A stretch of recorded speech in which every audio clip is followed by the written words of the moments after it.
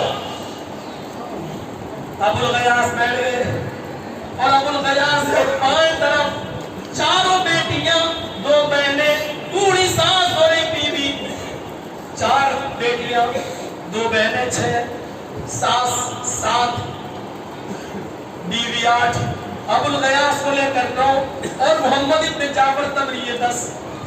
ابو الغیاث نے کہا اپنا دامن پھیلا دو، ایک دینار میں سب کو دیتا جاؤں گا، ایک آدمی کے حصے میں، ایک انسان کے حصے میں 100 دینار آئیں گے، 100 سکے آئیں گے، سب اپنے اپنے دامن پھیلا دو۔